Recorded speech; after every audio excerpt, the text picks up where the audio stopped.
Most excellent. And you can adjust the levels independently in your posts. Yes. Okay. Yeah. Nice. Yeah. So that's Ben Isaac's job. Ben, you ready to go, buddy? You're here with us in spirit. So is he doing all? He's doing all the post, getting your videos synchronized and all the audio. I mean, shout out to Ben good. Isaac's Media. First of all, he's my videographer and my editor, and he's a tremendous young entrepreneur. Yeah. But we work together every day. Is he local or? He's in Bloomington. Bloomington. Okay. Yeah. So pretty much. Yeah. I found him through a random Google search, and he's a tremendous asset. So. Oh yeah. I mean, your videos are very high production value. Yeah. So like, hey, shout out to Ben. Shout out to Ben Isaac's Media. Yeah. There you go. Chop that up, Ben. Make an ad for yourself. Roof Tiger supports Ben Isaac's.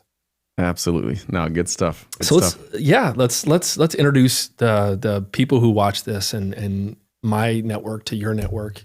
Okay. Cody Renshaw. Yeah. I met you years ago at a dinner party, and I was like, this guy's cool. Very nice of you to say that. Yes. And you're young and you're retired, which is rare.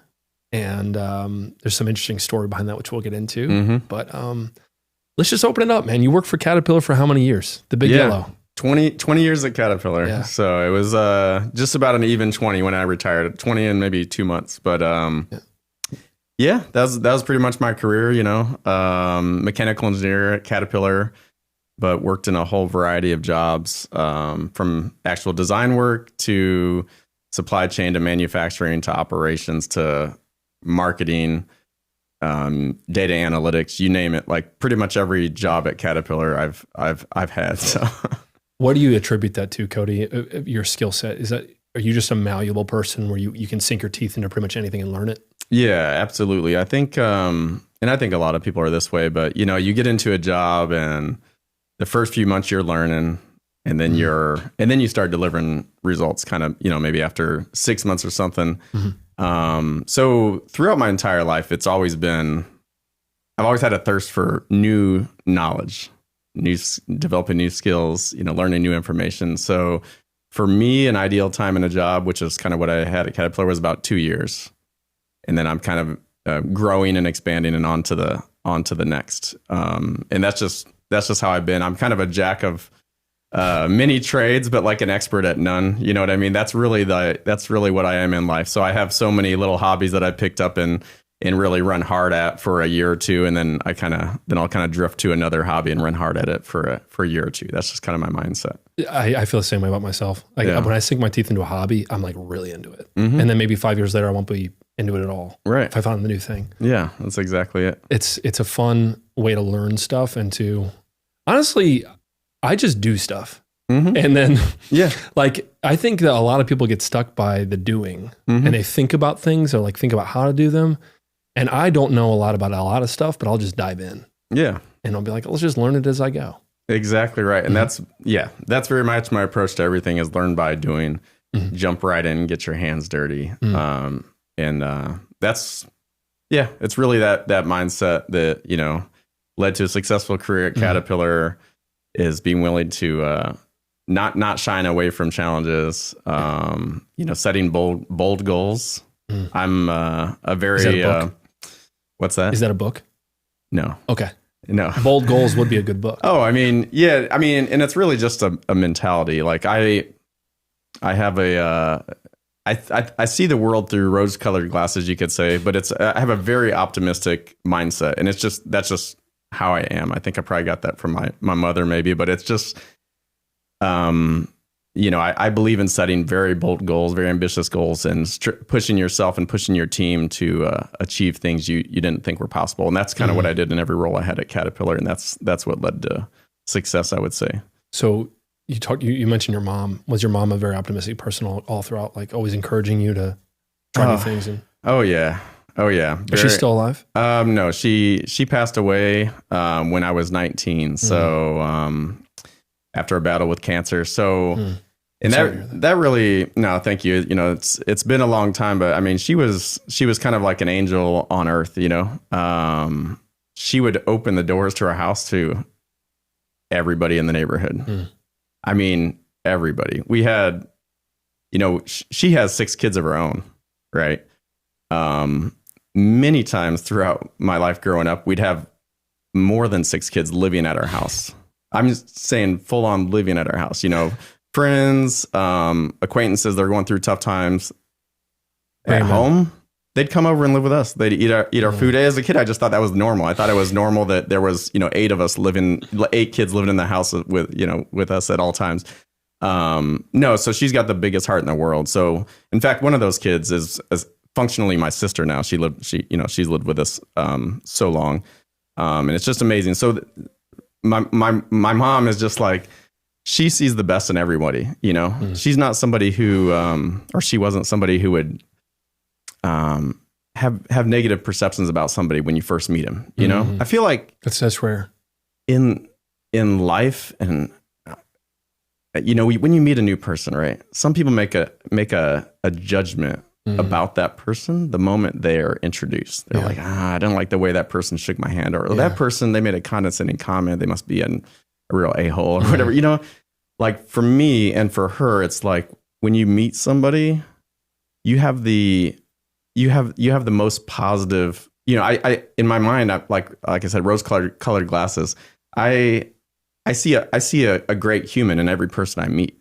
It's going to take a lot to change that for you to, it can happen, but if you work hard enough, you know, I might see you, I might have a different image of you. Right. But initially the first impression is always going to be positive when I meet somebody. And that's something I got from her. People would come to our house, and we lived in a bit of a rough neighborhood in Springfield, Illinois, growing up. People would come to our house. They might have been homeless people or people that are struggling. They might just come and ask for a couple bucks. Why? We had a reputation in the neighborhood as being kind of like the nice family that would help anybody. And she would give them a couple bucks. And I was every time, like, you know, it was never like, you know, you were here last week, you know, or I don't trust you. It was, and I was like, wow, you know, like this is someone you don't know. They've come to your house and you've just given them something to help them in their day. And I was always kind of blown away by that. But that's something I try to carry with me as I go through life. That's such an underrated characteristic in human beings. I've been in sales for I'm 36 now. I've been in sales since I was in my early 20s, probably 22, 23 years old. And part of the downside of sales is you perceive people for, it's almost a trained characteristic of how can I sell this person my product? And so when I would go home after 8 hours of selling stuff, it's hard to turn that off. And so you start to see people as like, not what you can get from them, but it's certainly something where you're trying to clock everybody you talk to. Does that make sense? Yeah. And so I've had to teach myself over time to be as real and authentic myself as possible at all times, and not just what I can do for people or what I can sell to people. And so it's a challenge, but now as a business owner, I have the same thing where people come to me a lot for donations of things. It happens often. And so I have to turn that piece of me off and put myself in that person's shoes of like, not what I'm perceived to be, but what do I really think about this organization or this person, and just acting according to that, as opposed to what are the outside implications? What are these, you know what I'm saying? Oh yeah. It's maybe that's politics in business as well. Starting relationships with people in business, even at Caterpillar, there's politicking to get raises at your job. Yeah, there is 100%. You know, so there's this internal dialogue in your head of like, what can I get from people and what can I sell to people to work my way up the ladder? And you really have to strip that down to be yourself. Yeah. 100%. Let yourself shine through. Yeah. And no. And you're a very generous person, Ben. And I appreciate you. You know, not to get too off the story we were on, but you know, I just really appreciate everything you've done to support the community. I know you sponsor our soccer club that I coach at, and and my kids all play in. And happy to do it. And you don't necessarily want anything back for that. You know, you're just supporting the community. I know. I know your name's on the shirt. Sure. But you've always just been so generous. It's like, you know, just, you know, this is for you guys. You know, don't worry about advertising us too much or anything. This is for you guys. I just want to support you guys, and I love the fact that you do that. There's always a tit for tat, right? There's always like I'm going to do this for you. You're going to do this for me. But in the very beginning of my business, I really didn't have much at all, and I stand by the biblical characteristic of sowing seeds. Yeah. If you sow enough seeds, something will grow, 100%. And that's regardless if you get direct compensation from something. I just believe that. So in like podcasting, when I try to put people on a network or try to push them out into the ether, like I'm not expecting direct business from that. But I do think that if I do this 100 times, you can't help but see the seeds grow over time. Oh, yeah. If you're thinking long enough. Absolutely. Right? And so in business, it's always like that. Like in marketing companies, especially, if I give you this much money, how many leads will you produce for my business? And in brand thinking with like trucks and with kind of being in the ether, if you do that enough times in the ether, people will just naturally think of you, right? Mm-hmm. Sure. It's not a direct comparison. It's it's kind of a lifestyle that you live. Yeah. Like P.T. Barnum's always marketing. Benjamin Tiger's always marketing. That you are. And if people aren't following Ben Tiger on social media, Instagram, Facebook, whatever, you need to follow this guy. He's very funny, very funny. But this conversation is not about me. Okay, it's about you. Yes. So let's get back to that. Did you retired shortly after 20 years? Mm-hmm. Did you have the idea to retire at year 10 or at year 1? Like, did you have a goal to say, I'm retiring by this point? Yeah, here's what I was thinking, and like I said, my life was impacted big time. When you're I was just starting my sophomore year in college when my mother passed away. Mm-hmm. Sophomore year in college, get the phone call. She had already defeated cancer once, right? Mm. And as a kid, you think your parents and other adults, some of these people, you think that they're invincible. Yeah, she already beat cancer once, and you're like, oh, well, good. That's what I fully expected her to do. She's she's so tough. But I got the phone call sophomore year of college, just starting off that first semester in sophomore year. And the conversation was, or the message was, that she had 2 weeks to live, or a couple weeks to live, a matter of weeks. And then your whole world turns upside down at that point, So of course you drop what you're doing. Way unexpected. Because you expect that she's going to beat it again. Oh, you found cancer again? No problem. We took care of it the first time. We'll take care of it again. This time is no different. But this time it was different. Yeah, it was spread throughout her whole body. There was nothing to do other than just the time was going to tick by, and she was going to pass away. So, turns her whole life upside down. The beautiful thing about that, though, is that because that's coming, it's not like it was a car accident where you don't get to say goodbye. We got to say goodbye. We spent those final weeks by her side having deep conversations. I mean, it was amazing, but that shaped my life. She was 48 years old, and so I decided at that moment, really, that I was going to live a life worth living by 48. It wasn't that I was going to retire, in my 40s before I hit 48. It was just that I was going to, if I know it's extremely unlikely, but if I was to be in her shoes, if I was to pass away at 48 years old and look back at my life, would I be satisfied, Yeah. And so that's what it's been all about, Awesome. Since then, is like, let's maximize life by the time I hit 48. Yeah. And I'm 46 now. So I retired 3 years ago. And then, it's been a phenomenal life. And I have 3 sons. And I have 3 sons. Yeah. Or 4 sons. 3 sons that I'm living with. Fault, not yours. No, you're right. I'm like, I forgot the youngest one. Yeah. No. I've got 4 boys. I mean, and it's all about, how it is as a parent, like it's all about them, really. But yeah, we had, I got an amazing wife who's an immigrant from Laos. Matter of fact, she's got an amazing story in herself. Her and her family, she'd be maybe a good podcast guest at some point, because her story of coming to America is amazing. But she's a great person. And we have 4 amazing boys. We had a girl's name picked out from the beginning, but we just kept striking out. But, I love the 4 boys that we have. They're amazing. And, one was born in China, the second one, and then the 4th one was born in Singapore when we were living in Singapore. So, so it's a really international group. Wife from Laos, one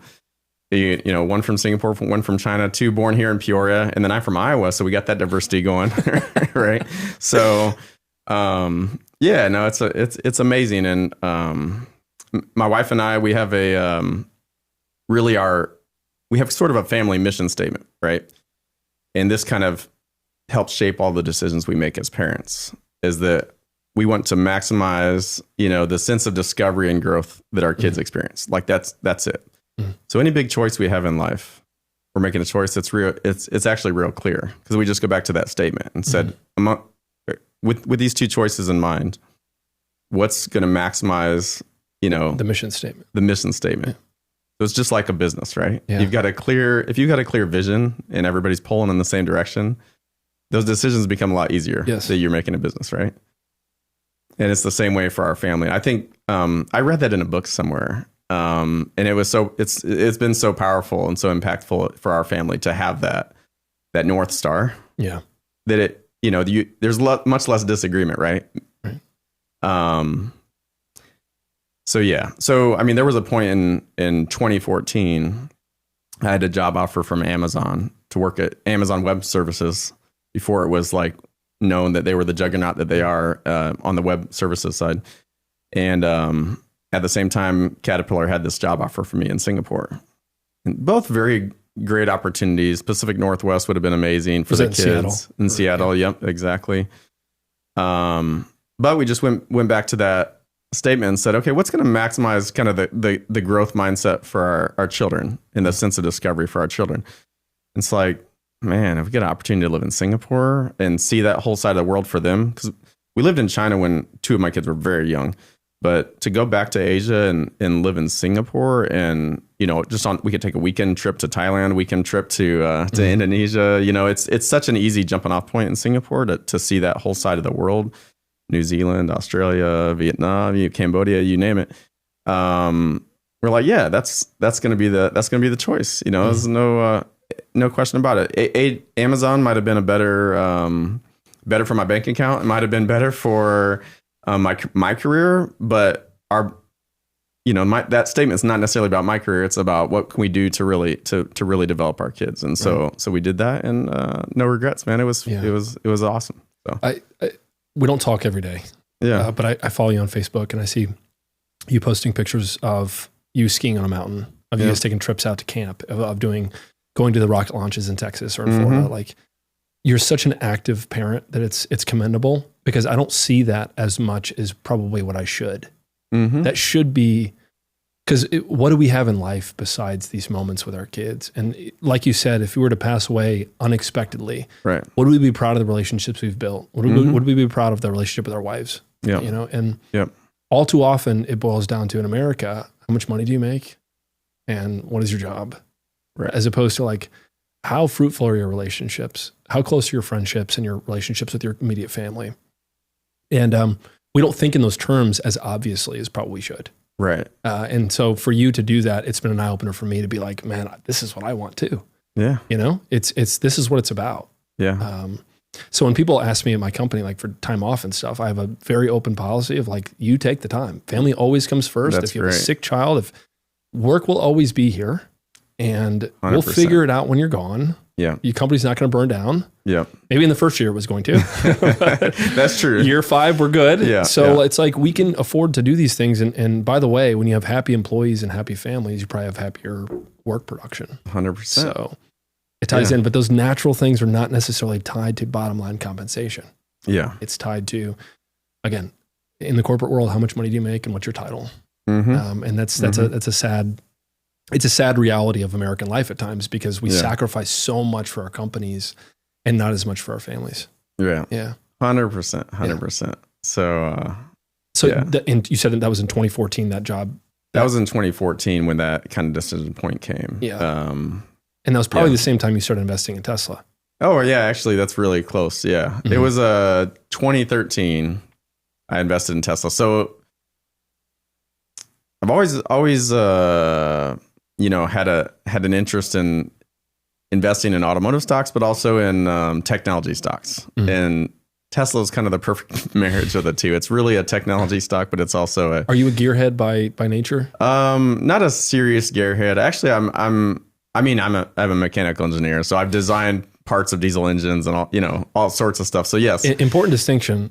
You're a cool engineer. I'm a cool engineer. But yeah, I mean, actually, no shade to engineers. They just think differently. Well, yes, there's I won't. I don't want to offend anyone, but yeah, no engineers. There's a very distinctive engineer personality, and then there's two types of engineers really. There's some that are very by the book, and they're typically incredibly smart, and they do amazing things. And then there's other engineers that are have a more active mind, like maybe me or you do, and you're just kind of bouncing from idea to idea, and both of those things like working together it's really what makes the music. You know what I mean? Yeah. Because it's like art and design combined. And you need them both. You need both skill sets, and I think in every company and every team, you need both of those people. But yeah, so to get back to Tesla, the reason Tesla is relevant is because this is really what enabled me to retire. Like I said, I didn't have a distinctive plan to retire at a certain date, but I certainly was open to the idea if the opportunity would present itself. And I think the stars did kind of align. In 2013, I watched a YouTube video of some guy with a British accent reviewing the Tesla Model S. This is in 2013. This is like early days. One of the, I think they might have started production of the Model S in 2012. So this is just like Tesla's really, really just kind of getting started seriously there. And this guy was just blown away. He was a serious auto reviewer, and he was just blown away by the characteristics of the car. Up until that point, you had the Nissan Leaf, and maybe the Prius was like a half vehicle. Yeah, exactly. You didn't have any, no offense to the Nissan Leaf, but any fun to drive EVs, right? People would think of an EV and you'd think slow, like golf cart, economical golf cart, right? Exactly right. Low range, etc. So this was the first big swing at an EV that really ticked all the boxes, fun to drive, fast as all can be, luxurious, like it just kind of going across, ticking all the important boxes. And I was like, wow, okay, this company, very small company. I mean, at that time, I think they were making maybe a couple thousand vehicles a year. Now they're making 5,000 a day. But at that time, very small company. So I decided to put a chunk of my incentive compensation at Caterpillar every March, and at Caterpillar you get your bonus. Sometimes you don't get a bonus, but otherwise, but on a good year you get a bonus. And I was like, let me take a chunk of this and put it in that. And at that time, it was at the equivalent of $2.50 a share. And today it's $250 a share. So that's about 100x difference. But yeah, so that was really the big enabler for me. Is not a bad investment. Not a bad investment at all. No, not a bad investment at all. So, but really, I think like it's, investing is just, especially on the technology side, there's so much growth in technology. If you find a product that you really love and, and it works for you, especially like me, I'm kind of an early adopter. So if you see something and you're experiencing a product and it's like, dang, this thing's amazing. If it's blowing you away and most people don't know about it yet, it's probably a good time to get in. It's probably a good time to get in. And that's exactly what that is. And I had good results with other tech stocks like Netflix and Apple and Amazon over the years and stuff, because you can kind of see the writing on the wall if you just if you just spend some time looking at these companies, follow the trend line, and you see where this is going. But yeah, Tesla was a nice investment. And I'm still a huge fan of Tesla. I mean, the cars are just simply amazing. They'll blow your mind. Like today, my car drove me from my house. I literally said to it, take me to Roof Tiger. That's what I said to my car. You drove it to it. And it drove from my house to here without me touching the wheel the entire time. And it's just like, do people know that this technology exists right now? Right. Like it's happening right now. This was 30 years ago. It was like, oh, cars will drive themselves. We'll be flying in the air. Yeah. But Tesla, really having driven one now for 3 years, like I tell people this who've never driven one. People will be like complaining about whatever, you name it. They'll be like, oh, Tesla's bad for this reason. Yeah. And the first question in my mouth every time is, have you ever driven one? Right. And the answer is always no.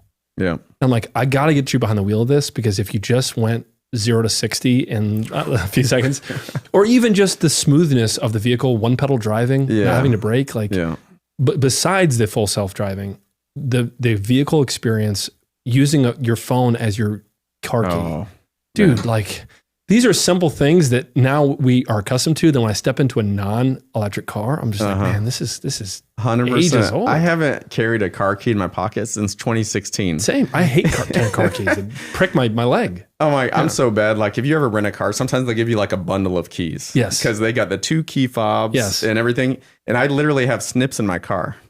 You'll snip it? I crap you not. No, I will snip that little metal band they have that goes around, separate them because I just want the single key fob. Okay, I can handle that. That's all right. But I'm used to not having any key at all because with a Tesla, your phone is your key. You just walk up to your car, you get in, you don't even press start. You just sit down and start driving.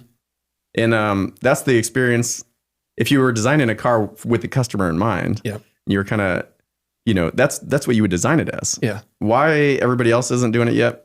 I don't know, but it's been that way since 2016 for me. Exactly. And I like not having anything in my pocket. Same. Other than my phone, I've got my phone. You need your lifeline, but other than that, you're good. You're good. Yeah. And so I always apologize. I'll give those keys back. I'll have it like twisty tied together. I'll get the twisty tie off the bread or something, and I'll twisty tie those keys back together. I'm like, I'm sorry I had to cut these. And they're like, yeah, we understand. It happens. And they'll just snap another one on. There you go. But I can't handle that big ball of keys. Because Tesla spoiled me. It's a small thing, but a big thing. Oh, have you heard about the Savannah bananas? Yeah. Okay. Yeah. I've never seen one of their games, but it looks like it's a real crowd-pleasing experience. So have you heard about why he created it and everything? So here's the 60-second story. The guy who started the Savannah Bananas was working in minor league baseball. And he was sitting on the bench one night, like he was a general manager of a minor league baseball team in like Charleston or some other place in the Southeast. And he was watching the game and he fell asleep. Oh. And he's like, this is so boring. And by the way, there was no fans there. So he's like, if I were to rethink baseball from the fan perspective of what they see, what would we change? And so he went to a whiteboard and was like, this is what I think should be about baseball. And so he bought a minor league team in Savannah, and he bought the team. There was like 12 fans a game. Nobody was showing up. And so he goes to his wife and says, like, I believe this is a thing. We're going to rename the team a fun name. So he goes and he says he's going to name the team Savannah Bananas. The whole city throws a fit. Oh, yeah. And he's like, if I can just get people in the seats, they will like it. So his first game out, they had like no money. All the concessions were included as part of the ticket. Oh, wow. And the ticket was $15. Wow. So he gave away a bunch of free food because concession prices are always expensive at games. And people started showing up. And he said he'd walk around the games and start to meet fans, and they would have like 12 hot dogs, 10 hamburgers. They would like rob the place. Oh, yeah. To this day, Savannah Bananas has concessions included in the games. Incredible. And the ticket prices have only gone up to like $35 on average because he wants to keep the ticket prices low. But he rethought the fan experience from the fans' perspective, not from the money-making perspective. Yep. And now they sell out baseball stadiums.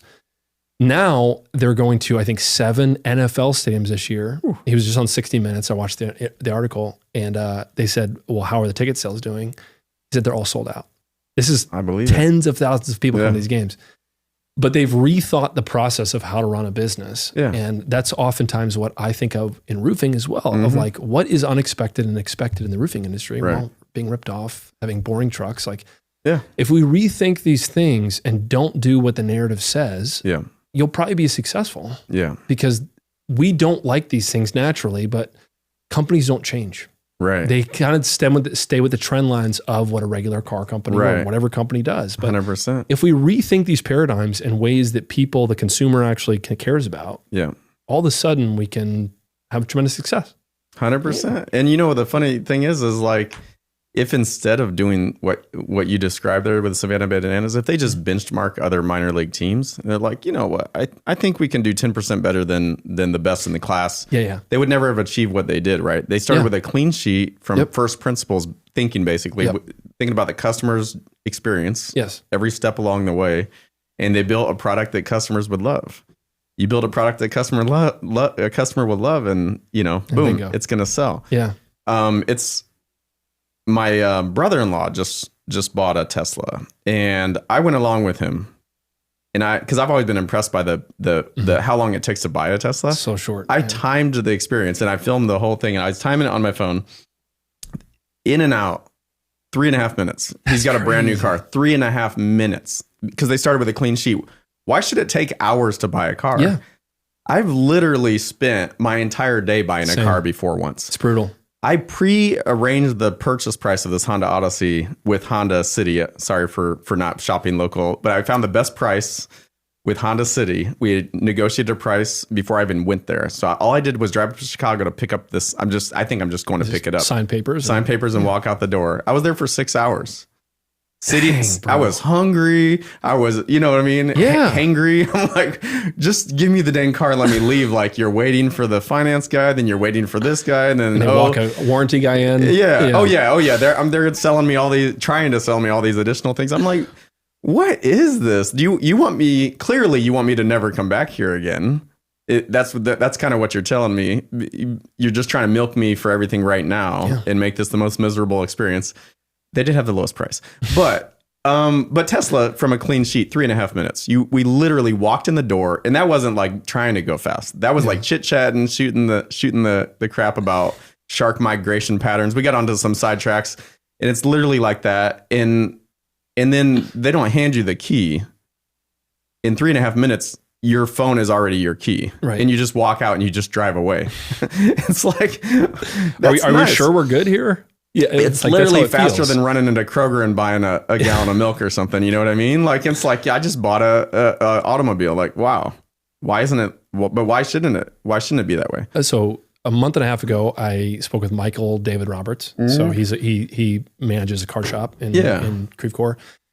He said the car industry is built like that for a reason. It's to wear you down, so you're less willing to negotiate, and then more willing to buy the warranty wherever they're trying to sell you. Yeah, it's a sale. It's based on the company's profits. It's based off of their sales sheets, right? Right. And they do wear you down. Yeah. I got worn down buying a car, and it's like they spend 5 minutes in between. You'll sit there for 5 minutes by yourself in a chair, and they'll come back and be like, oh, somebody else. Time. And it's like, bro, what are we doing? What are we doing? Right. Right. Exactly. Yeah. So you retire at 40. And you're 46 now, you said? Okay, so I retired when I was, 3 years ago, almost exactly 3 years ago. So I was 43 when I retired. 43 when you retired, and you're 46 now. Yes. Has your life changed? I mean, it's obviously changed, but when you wake up in the day, like, do you just choose what to do? Yeah, I mean, time, freedom to do what's most important for you. Is the best thing ever, you know? It's really that time freedom. That sounds so foreign to me. Yeah. So of waking up and being like, I don't have to go to a working clock. I don't have to deal with any problems. Like, I'm just going to go do for my kids or for my wife what I want. Yeah, exactly. Do what I would almost, if I did that tomorrow, Cody, I'd feel guilty. Yeah. Was there some guilt in the beginning? Oh yeah. In the beginning, a lot of guilt. I mean, I don't know if it's guilt, but I was very good at what I was doing at Caterpillar. I felt like I was making big, it's all relative. I was making big decisions. I was doing big things, and I was making big contributions. Like, my talents were being maximized at Caterpillar. Like, I was talent maximization. Like, they were getting the best of me, right? But at the same time, I feel like other parts of my life were not getting the best of me. You know, like my dad. He's in his 70s. I want to spend more time with him. Am I maximizing my time that I'm spending with him when 90, like, no joke, probably 95% of my mental load is thinking about Caterpillar? Like, how can I maximize shareholder And it was fun value for me. I'm not like, I might have had a couple bad days in 20 years, but I never was anxious about going to work or not feeling good about going to work. You never hated your job. Oh, I love my job. I love everything about Caterpillar. I love my job. I love my coworkers. And so that was the hardest part. It's like almost like separation. I don't know if you call it separation anxiety or whatever the term for it is, but these are people that I was spending the bulk of my day with, you know? Yeah. And now it's like, I still keep up with a lot of people from Caterpillar, but it's like a part of you is kind of ripped out, you know? Yeah. But I'm like, you know what? You're part of your life purpose? Yeah. It's purpose. Yeah. It's purpose. You want to make sure that you still got the purpose. And so, but the way that I filled that void is like, I quickly got into a lot of things that I really enjoy, the things I've always wanted to do. The very first thing I did is, my dad had already published his first book he's got a high school, like I said, he's in his 70s, but he's got a high school classmate who worked with him to publish his first book on Amazon. And Janice Harbaugh, she's the most amazing lady in the world. Awesome. But he was writing his second book right when I retired. And the first thing I'm going to do is I'm going to work with him on this book.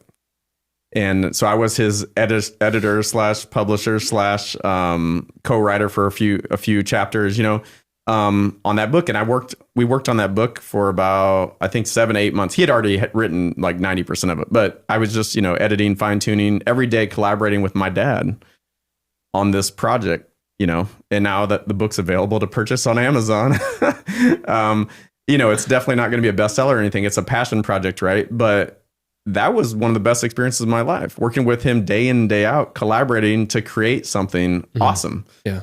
I think it's awesome. For me and him, that book is phenomenal. Yeah. Granted, mostly just friends and family have read it, but what an opportunity. I mean, if I was still working at Caterpillar, I wouldn't be able to work with him for, a couple hours every day for 7 months straight to accomplish that. And so I've been continuously, reloading the pipeline with awesome things that you want to do, things that are important to me, and another one is I've always wanted to be a teacher. Right. So I have a lot of respect for teachers. I've got teachers in my family. My sister Amanda's a teacher up in Chicago. My brother-in-law Justin's a science teacher in Springfield. I mean, these guys put in Justin Bentley so much work. Oh yeah, Justin Bentley, super nice guy. Heck yeah, dude.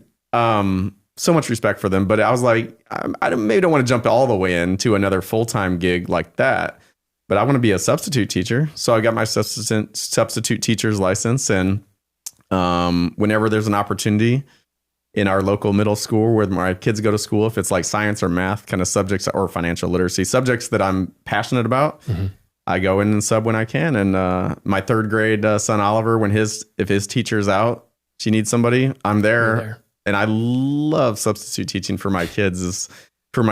And it's just so great. You'd think middle school kids, you'd have like spitballs or like, they're like, giving you a hard time passing all notes day. About you. Yeah. Not at all. Like, I think it's because, all the kids in the school, and this is Washington, it's a small town. All the kids in the school know my kids, right? So they have a little bit of respect for you already. Right. And then if you're just, if you're a good, kind of a cool teacher where you got a good vibe. And I know probably a couple kids in every single classroom in that middle school because of, I used to coach their basketball team or their soccer team or whatever the case was. Or they come and have sleepovers at my house or whatever the case is. So you have, you got a good relationship already in the door, and those kids are all rock stars. Like I've never had a bad day substitute teaching either. So it's just a lot of fun. So what do you tie? I perceive you and your wife to be good parents, and you've got good relationships with your kids perceivably, and your oldest son just went to college on a scholarship for soccer, right? He's actually not playing college soccer. Okay. He made a choice. He did have an offer to play Division II, a verbal offer to play Division II soccer in college. He made the choice to go into engineering and to basically choose a school based on academics. So I gave, I didn't guide him necessarily. He wanted to be a mechanical engineer. I was like, why do you want to do that? He's like, well, Dad, you're a mechanical engineer. It seemed to work out okay for you. And I was like, well, good choice, son. Keep going, yeah. Good choice. So he went to Iowa State, which is it's a good engineering school. I think it was, ranked 20th in the country or something for engineering. So it's a good engineering school. And very important for him is he's got a group of friends that are all going with him. So he's got I think there's 5 or 6 kids from Washington, that's the best. From our little small town that are all going to Iowa State. And I think they're all, or at least most of them are going into engineering as well. So he's got a study group built in, and he's having he's living his life, having a great time. If they could bottle the experience of showing up to college for the first week. Yeah. You remember that? Yeah. Like if they could bottle that, it would be the best selling bottle of all time. It's such a cool feeling to step outside of your parents' purview. Oh yeah. The freedom that comes along with that, but also like this is what came to mind when I was there. I was like, what's my life going to be like? Yeah. Like the world is an oyster. Yeah. And this is your first step toward that. And that feeling of getting on the campus, walking around for the first time in the spring, in the fall, and like being there is so special. And being independent, for the first time in your life. Waving goodbye to your parents in the car and saying, man, this is my life now. It's amazing to watch your kids grow and kind of take that. How was that experience for you to wave goodbye? And so hard. I mean, that's your first kid, like moving out of the house. Oof.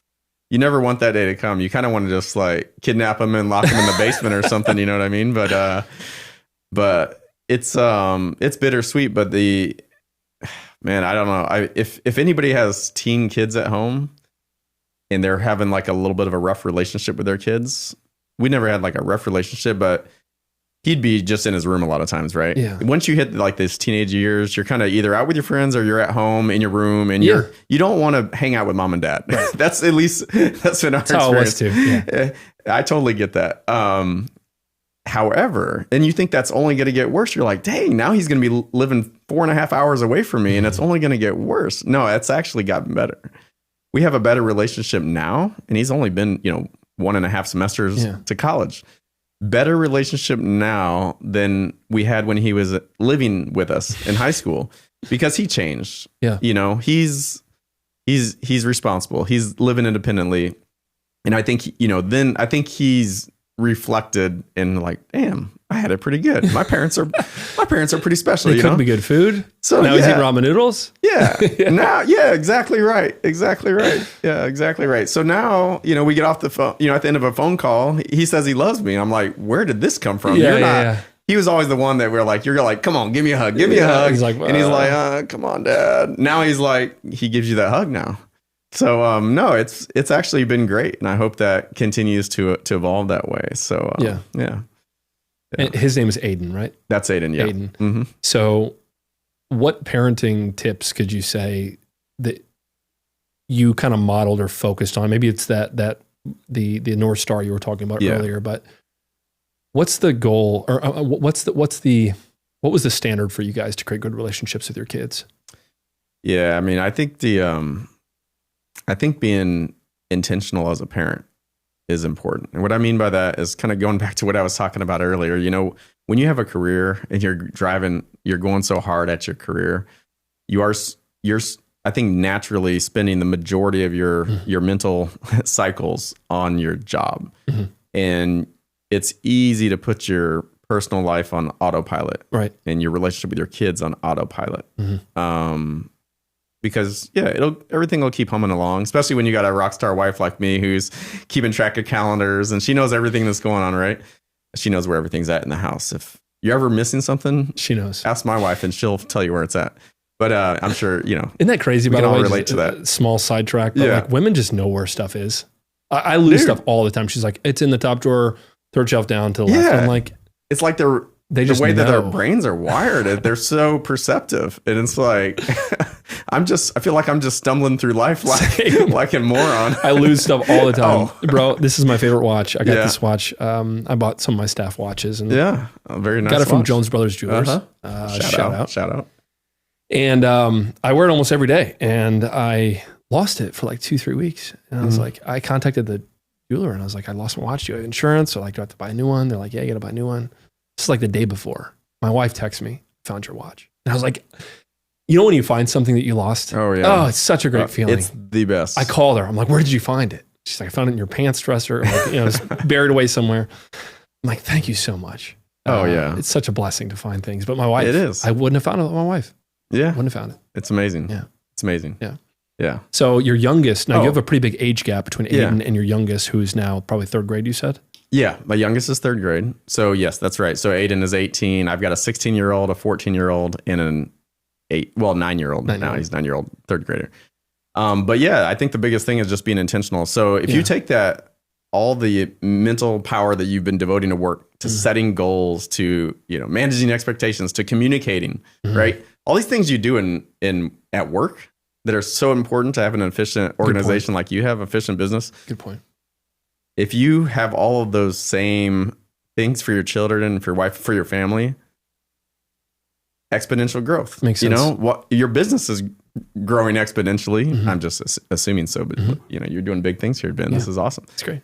there's no reason your family can't be experiencing exponential growth as well, right? It's a really good point. So if you take the time to sit down and think about your goals with your family and, manage through that with their family to be intentional about what are you doing in school right now? You got a test coming up. Oh, how can I help you study for that? Just being engaged with them. I mean, that's what it's been for us. And also setting them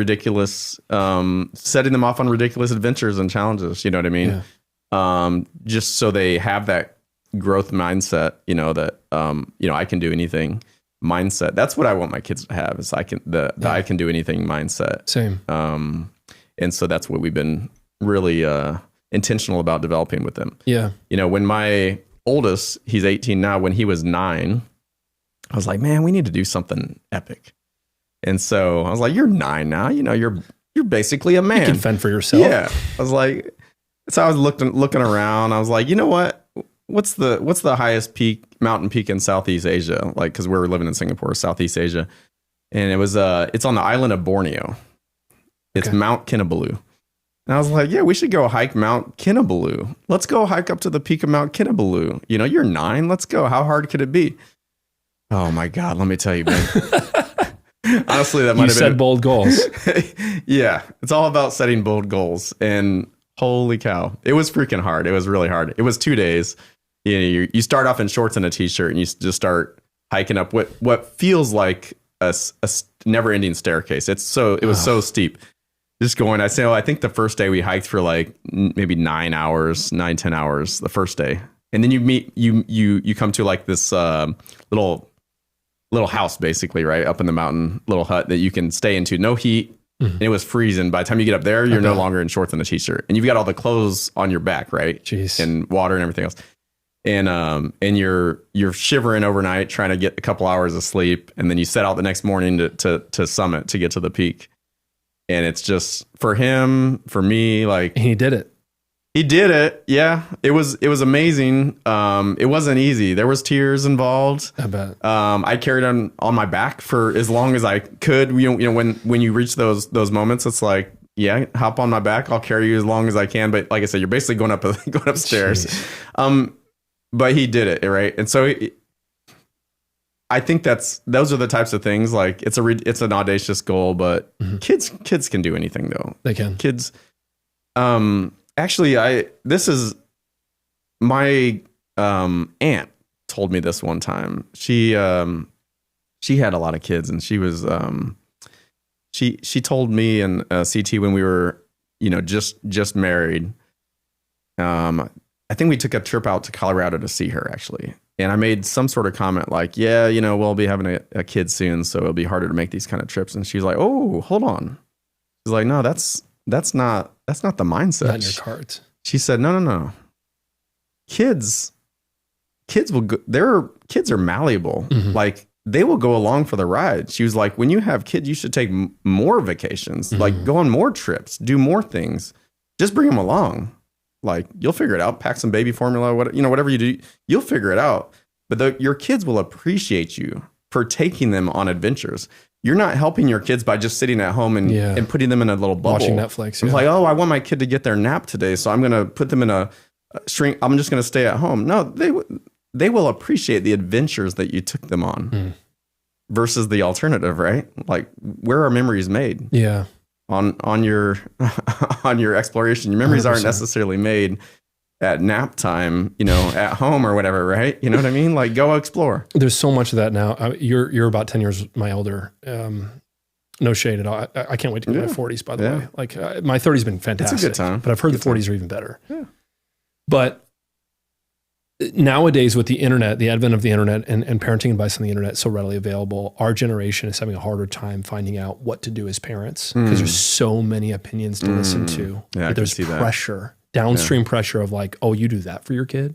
Yeah. Like, I can't believe that. Like, there's a lot of pressure in that. And so finding out the right advice and the one you think you should follow is tough. Yeah.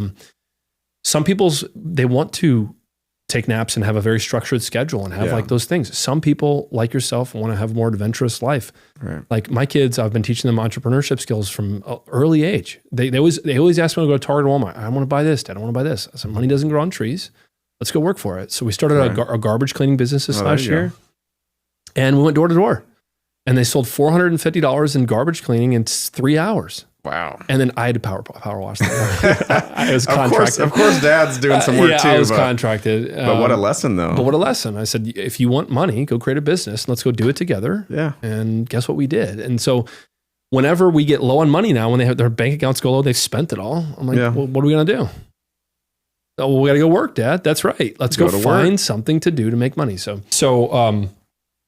you alluded to it earlier when we were off camera, Cody, about supporting like foundations and raising money for places. I know that the soccer is part of that because that's your kids are in it and you're 100%. Intimately involved. But you sit on the board for a couple of organizations that you do charity work for? Yeah. So I sit on the board for our soccer club for one, which I pour a lot of time and energy into John Gaspar Soccer Academy. I just think it's one of the most fulfilling things you can do as a parent, especially to coach your kids' athletic events, right? Or their athletic activities. So that's one thing I've kind of gotten into is like keeping to keep getting my hands dirty on things, right? So I literally, do a lot out at the fields to maintain the soccer fields, occasionally mowing the lawn, but painting, laying out all the field orientations, measuring, laying down the paint, and keeping it fresh throughout the year, that kind of thing. So I'm getting my hands dirty. I like working outside, which is a nice contrast to the corporate environment, right? So there's something very fulfilling about that. Yeah, totally. A long day's work. Long day's work. Look back and be like, I did this. Getting your hands dirty. I do work with our PAMBA, which is the Peoria Association of Mountain Biking here in Peoria. We maintain more than 70 miles of mountain biking and hiking and walking trails. Wow. Throughout the area. So just on Monday, I was with John Osborne, who you know. Shout out John Osborne. Shout out John. He's so nice. A great guy, and the guy owns multiple chainsaws. And so we were out just for hours, just chopping trees, clearing the trails, so people can bike and hike through our trails again. So anytime John and Cassie are just salt of the earth people. If you guys watch this, I love John and Cassie. Well, yeah, no, I agree. They're so good. They are good. They're so good. Yeah. No, John's the best. He's the nicest guy in the world. He doesn't, he just does stuff and doesn't expect anything for it. Like he just does awesome stuff all the time. Mm-hmm. He's literally out. He'll just, on his free time, he'll just go out and he'll be maintaining the trails, cutting some new trails, chopping up trees that have fallen on the trail, moving. He does this all the time. So I join him whenever I can, but he's the guy that just gives back. And you wouldn't even know he's doing it. Right. He doesn't advertise. Never ask for credit. Never ask for credit. So it's a great guy. So I do that. That's a great organization. And then another one is the Washington Bridge Education Foundation. Okay. So I do marketing, some communications. What is that? This is our essentially our education booster in Washington, if you will. It's just getting started. It's only a couple of years in. And actually, on topic for you is the main thing that we do now is we saw kind of a gap for kids from high school entering the trades. Yes. And so we offer trade scholarships is one of the things that we offer. And it's phenomenal. So if you're graduating high school and you need some money to get started in a career as a firefighter, a career as an electrician or even a beautician, you name it. Any trade, if you need tools to get started, if there's application fees, that sort of thing, we offer grants to students so that they can make that transition from high school to a career in the trades. And so that's where we're at now. And we're also building out some additional things. But the intent is to be really across the education spectrum. All kids for Washington, Illinois, we want to provide you a bridge to the next step out of high school, whatever that is, whether that's to college, to the trades, whatever that is. We want to help you make that transition from high school to your career. I've always thought this too with kids like myself. So I'm not one to work with my hands. I've never been engineering minded, but I've always been a talker. Yeah.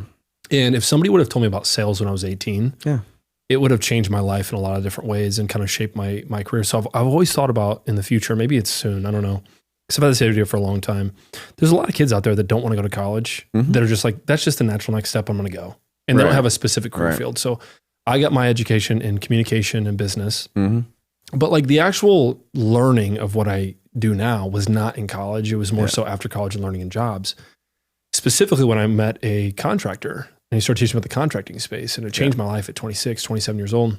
But if I could take 18 to 22-year-olds who don't want to spend money on college, that maybe are working are athletic and want to see themselves improve, like commission sales is all about improving yourself and to meet people, talk to people, make connections, then make money from it. And so if I could take a group of 18 to 22, like 18-year-olds and say, don't spend money, I'll pay you money. Yeah. It's going to be very little. Yeah. But I'm going to train you everything I've learned over the past 15 years. Yeah. Like how beneficial would that be to huge. Kids who don't want to go into trade work, but those skilled tradesmen need the work from somebody. And those are generally salespeople. Right. So like, man, if I could only teach 20 kids and their 18 to 22-year-old selves to make themselves self-sufficient through sales, they could be monsters by 25. Oh yeah. And you could have a whole career built off of that. Sure. So I've thought about doing that. I'm like taking kids under my wing and saying, hey, parents, I'm going to pay this kid money. He's not going to spend money, and he's going to learn these invaluable skill sets in his early 20s. Oh, that would be amazing. And then you're really making such an impact on those people's lives when you do that. When you take someone under your wing and you can mentor them, and it's like, that is invaluable. And college is becoming now, like, unless you're going to something specific, like your son for engineering, unless you're going into something specific, the cost versus return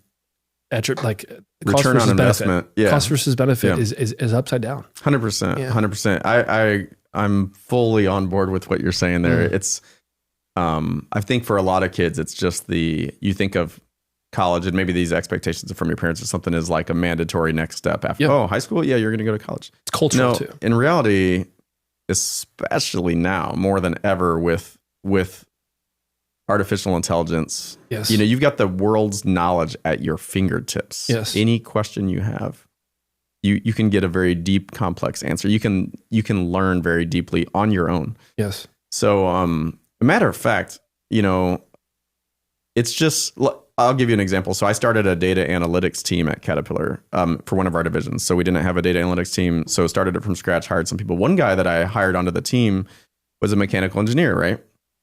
So he went to college, learned all about mechanical engineering, right? But his real passion was programming languages, right? And he was 100% self-taught, he could do anything. He was just a complete magician with manipulating data, with front end, back end programming languages, you name it. And he was just self-taught. If you give him a challenge, he may not know how to solve it right then and there, but he'll go figure it out and come back 2 days later with a phenomenal work completed. My point is, it was a passion that he had. He didn't necessarily need to go to college for engineering. If we could have identified him, if Caterpillar could have identified him and like, dang, this guy's got a passion for programming languages, for coding, just bring him straight in out of high school. And he's just such a self-learner. And like I said, nowadays you can learn anything. Yes. And you can just do it. For example, one of my little side projects I picked up just in the last month was, I was like, I've always wanted to be like a programmer, but I just never developed any skills beyond like C++ I learned in school. But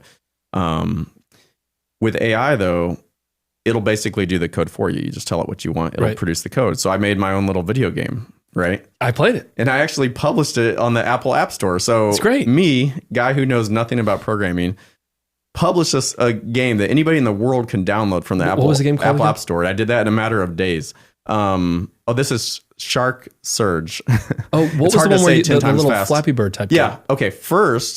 What I first did is I made a combination of Flappy Bird and Pac-Man.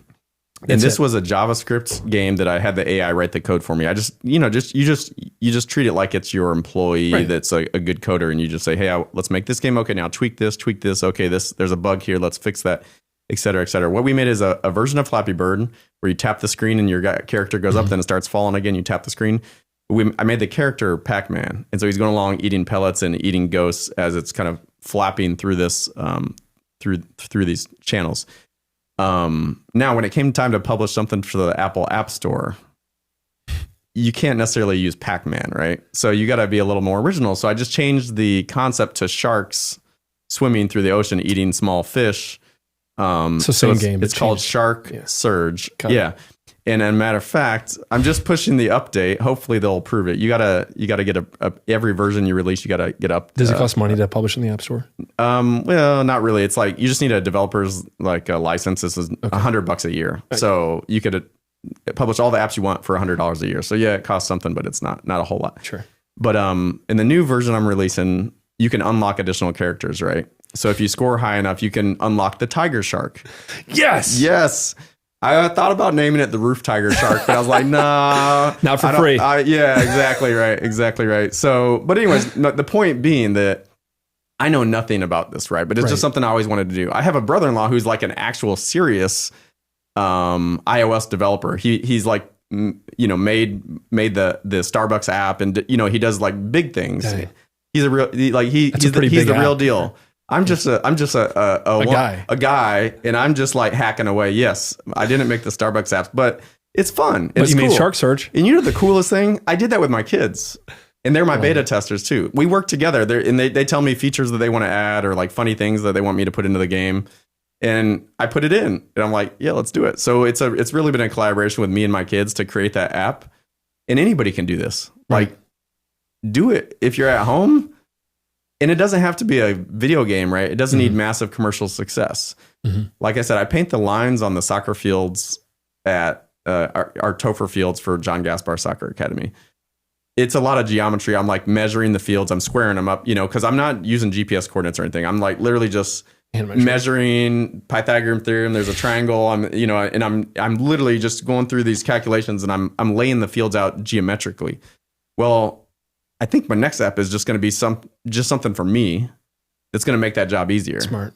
Right? It's just a dead simple app that I just put some, I want to have these soccer fields. Here's the outer dimensions. Just tell me all the dimensions of all the critical points on the field that I need to mark and measure. And it's going to be a tool just for me, really. Maybe if a few other people download it, if they find it useful, great. But if you have a tool that you want to develop, if there's something that in your life that you're doing over and over, like in a manual way, and you're like, you know what, I could automate this into an app. Mm-hmm. You can create that app, publish it to the App Store, and it'll be there forever. And you can use it. And if other people find it useful, they can use it. Mm-hmm. It doesn't necessarily have to be about making $1 million selling ads in your app or whatever, right? So 100%. I just think with the way technology is going, it's just anybody can do anything, and you don't need to go to college for a lot of that, right? I think that's the next big crisis we're going to face in this country, in the same sense that you faced when you retired, is when AI takes over a lot of the jobs that we have. What is our purpose? Right. Because a lot of men and a lot of women derive their purpose from work and feeling like they accomplished something. Yeah. And so if the work gets stripped, cars drive themselves, apps build themselves, websites maintain themselves. Everything is on AI and on these deep language systems. Right. What the heck are we going to do? Yeah. No. Tens of millions of people are going to be like, what am I going to do next? Picking up woodworking hobbies and, who knows what, that's it. I don't know the answer to that. Yeah. That's going to be a real challenge, because purpose is so important. It is. Yeah. Yeah. For me, I'm filling up my schedule to have that purpose, and continuing to do things throughout my day that are meaningful and throughout my life that are meaningful. But yeah, you're so right. I mean, it'll be an exciting world of change. Mm-hmm. I think it's challenging as a parent when you think about your kids, where your kids, because you think about what careers are going to be safe from artificial intelligence, or which are not, which are still going to be needed and which are not. So that's tough. If you're a long haul truck driver, you might have 15 years left. I don't know. And then they're fully automated, just robots moving semis around the country. I don't know. Maybe not. You've seen an Amazon warehouse with the robots that move all the pallets and stuff. It's incredible. It is incredible.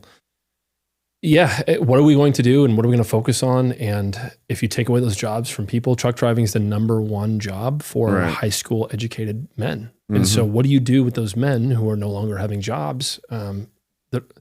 Remember that famous slogan back several years ago was like, learn to code? Yes. And now that's like turned on its head, because now anybody can code. Exactly. You're not going to be a great coder, but at this point in time, anybody can code with AI. How long before great coding is AI? Yeah. Right. I just saw an article like 70 or 80% of code is made by AI now. Yeah. Like, I believe it. Yeah. And when's the point? It's 90 plus. And so, yeah, it's a, man, I'm nervous, but I'm excited. For my kids, I am nervous because how can I give them advice on how to start things in the way that I understand them to be, when even 5 years ago when I started my company, Cody, things have changed drastically. Right. So, yeah, in 20 years, what am I going to tell them? Yeah.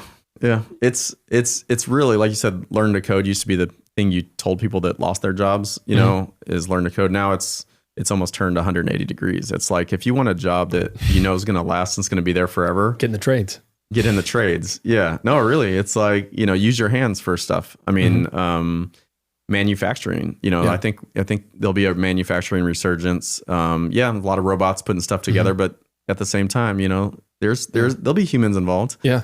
And I was listening to somebody a couple weeks ago talking about AI and the advent of technology. And this guy believes wholeheartedly that human to human contact in sales will actually become more important in 10 years, not less, because people are thinking like this: I'm going to buy everything on Amazon. Yep.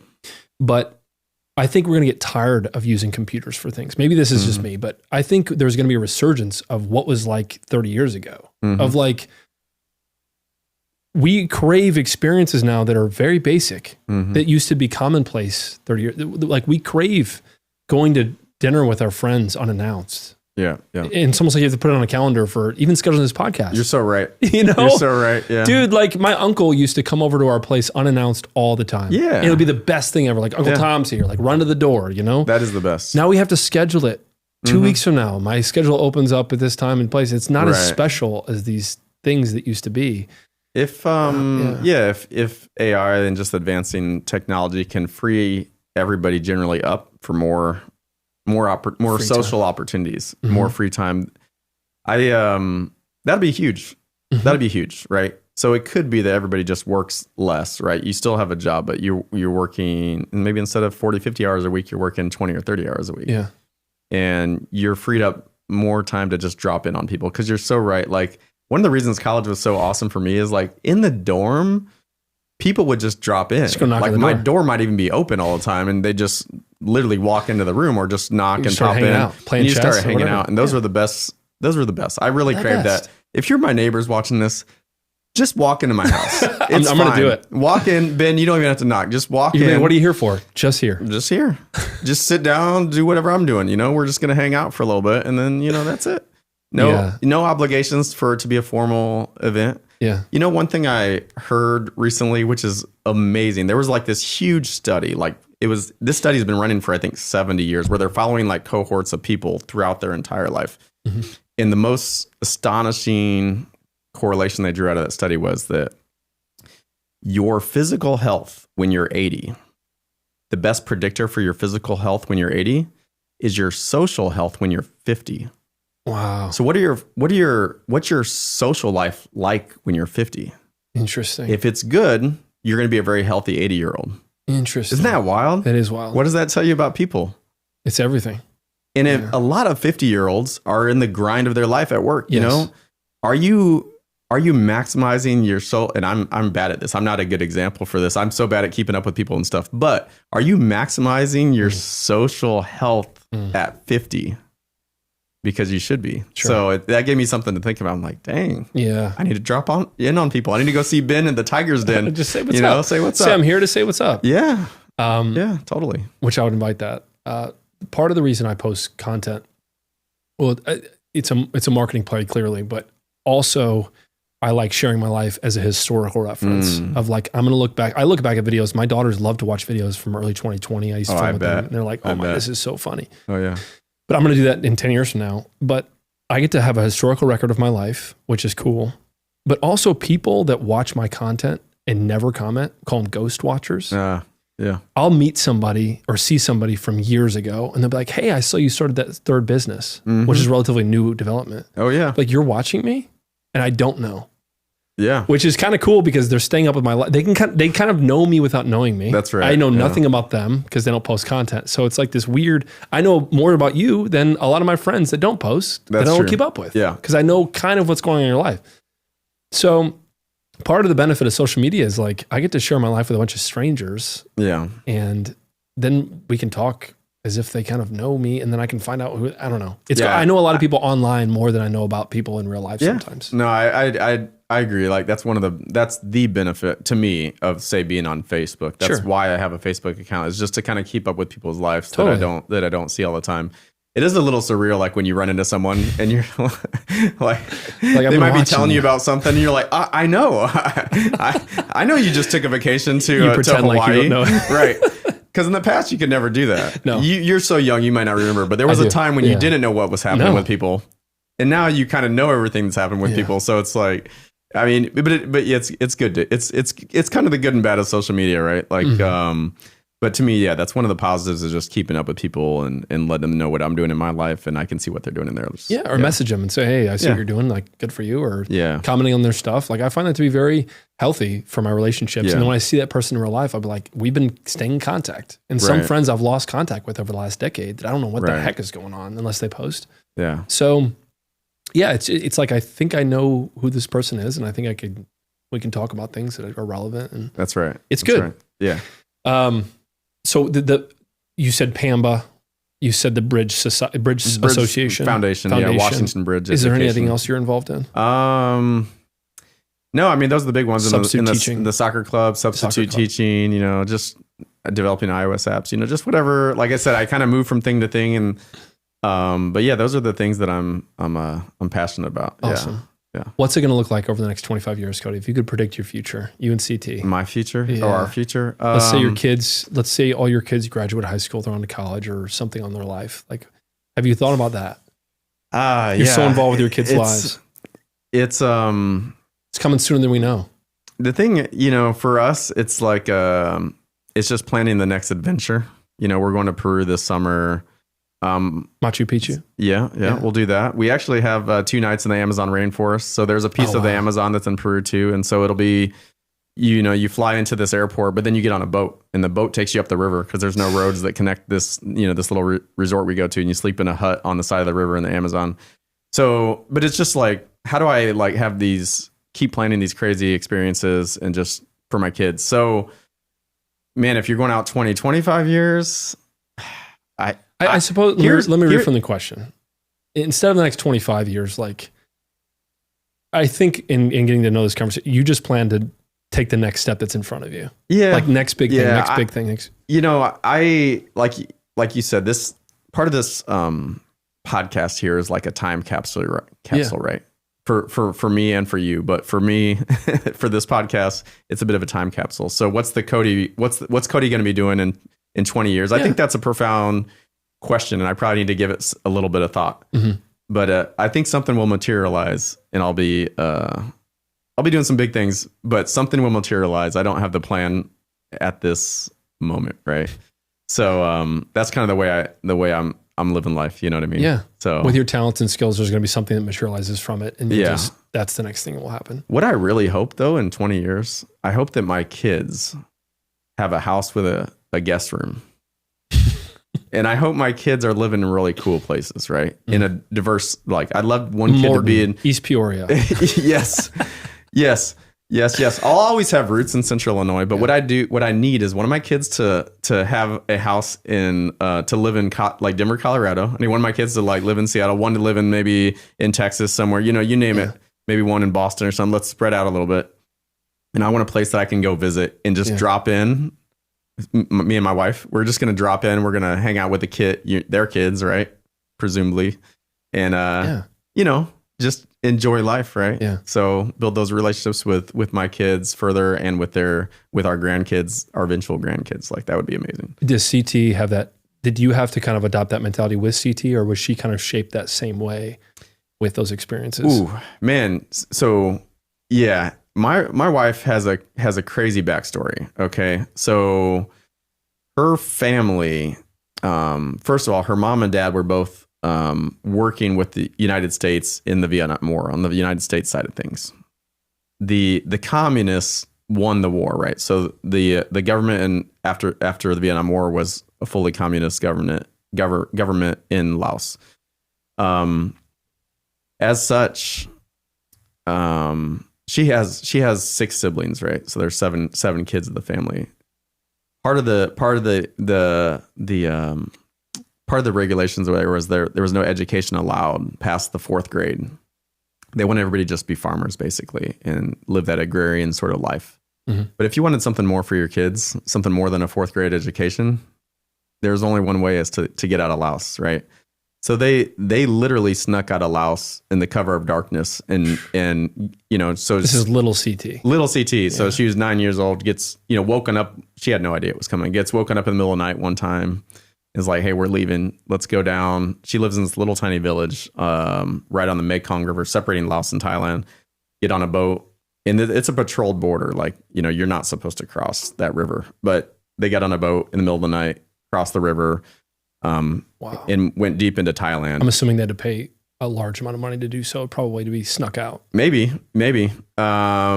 Because it's you can't just cross the border. You got to get kind of deep into Thailand to a safe place, and then you kind of turn yourself in.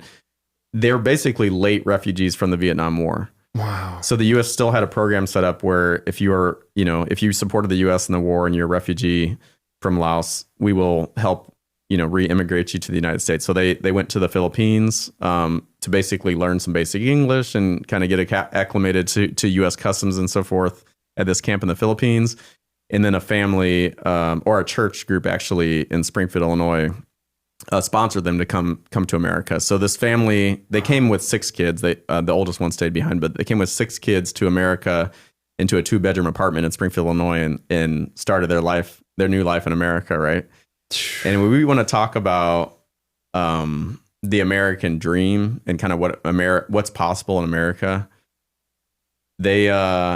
They now own, 2 Thai restaurants in Springfield, Illinois that are very successful. These are her family restaurants. So she worked there, growing up. And actually my son's gone there and done serving, served some customers there as a waiter when he was young, just, Does he speak any Thai? No. Well, just very, very little, maybe numbers and very basic. But they're really living the American dream. And it wasn't just given to them, right? They're grinding, like they're working so hard every day, and they're hungry though, and they built these 2 amazing restaurants in Springfield. One of them was just voted most iconic restaurant in Springfield. It's just such a cult following.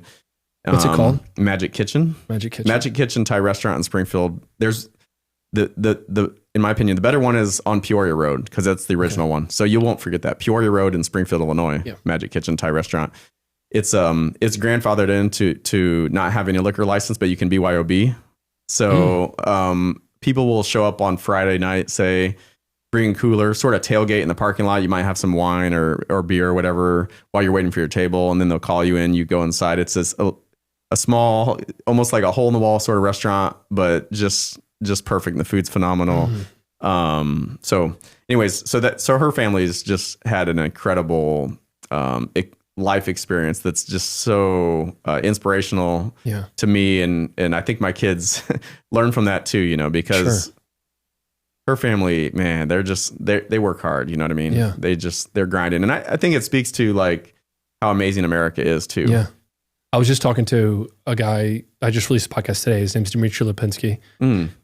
He's the number 1 roofing influencer in the roofing space. If you ask any roofer who Dmitry Lipinski is, they know who he is. He's a very big deal. He came to Roof Tiger in 2021 to show us off. Essentially, he's a 100,000 plus followers on YouTube. Oh, makes a ton of YouTube content, but he's from Russia. And I asked him, like, what's the biggest culture shock between Russia and America? And he's like, the pace of life. And he's like, when I got here and my mom got here, he's like, my mom found out you could make $300 in a couple hours cleaning somebody's house. It's just like the willingness for people to give money to you for a product or for a service is unheard of in the world. Yeah. Like you can't do that in Russia. Things move slow. Things are cheap. Like people negotiate for everything. Like Americans just like $300. Sure. Here's $300. Yeah. It's like that concept right there for foreigners is so foreign. So when they get here and they think, oh, I can make a restaurant and make money, people will show up and just pay me money for food. It's a very foreign thing to them. Yeah. So when they learn that, they work so hard because it's like the money derivative of I'm poor as heck in my other country and now I can make it. Oh yeah. That's the American dream. Right? It's the American dream if you're willing to grind and work hard. And if you're willing to set bold goals for yourself and just do stuff, take that first step, right? To do something that most people are too nervous or scared to do, to start a restaurant. Like who wants to start a restaurant? That's a lot of work. But if you're willing to jump in and do it, and now, the money they're making here, they're supporting, like they helped build a school in their village. Wow. They're from a small village in Laos. I mean, there's hundreds of people that live in this village. I literally added it to Google Maps. It didn't exist on Google Maps. I put their village on the map, literally. This is how small this place is. When she was living there, there was no electricity.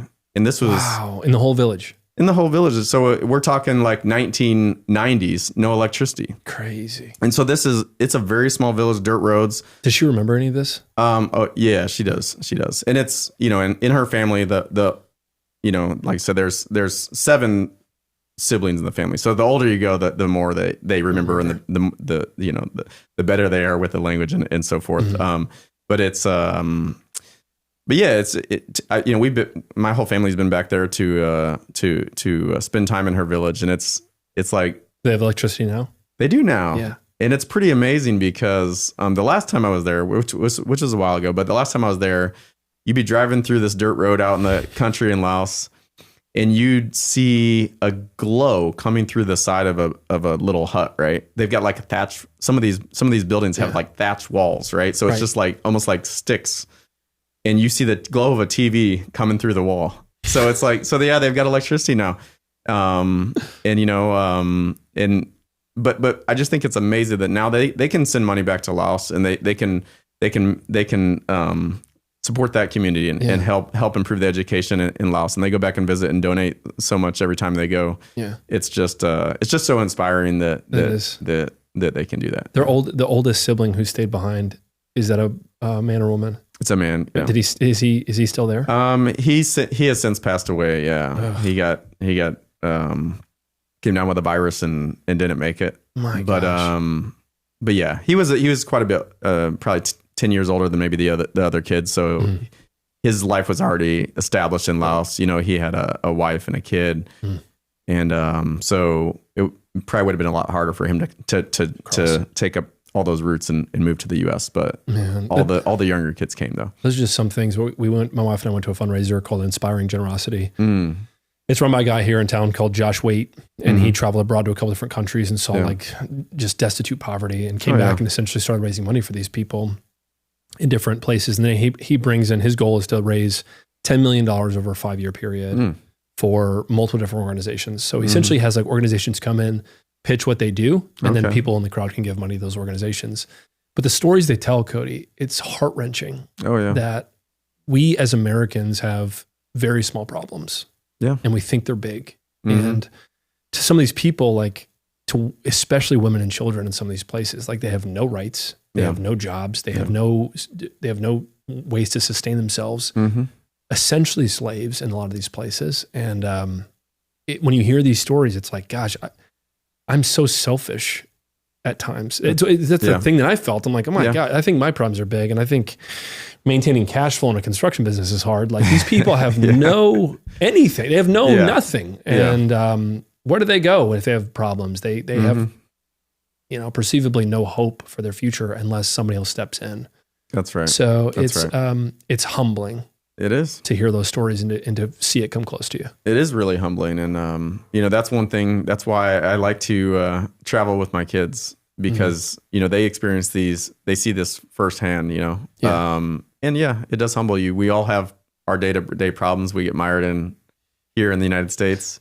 And, but you're 100% spot on. If you kind of zoom out and just kind of look at the big picture, a lot of times your problems are actually small. Pretty small. Right. Yeah. Yeah. We have heat and air conditioning and we do flat screen TV for $200 and wow. Yeah, we do. How blessed are we to live in this country?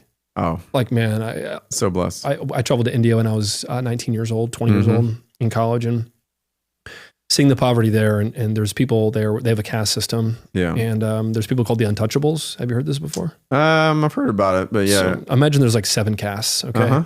Caste number 1 is really rich and very famous and very taken care of. Yeah. Caste number 7 is called the untouchables.